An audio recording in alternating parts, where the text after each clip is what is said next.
Ayun guys, nandito na kami ngayon sa Taipei Food Court sa may Taipei Station dito sa taas. Gusto ng asawa ko dito kami kumain. Yun, nag-order siya, Indian food. Tikman namin kung masarap. Maya pakita ko mamaya. Dami tao dito. No, dami oh.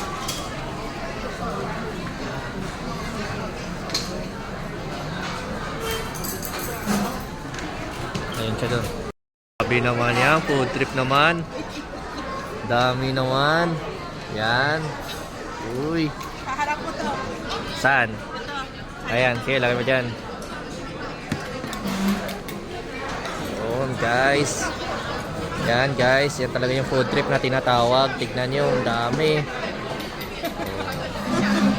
Wow. Ah.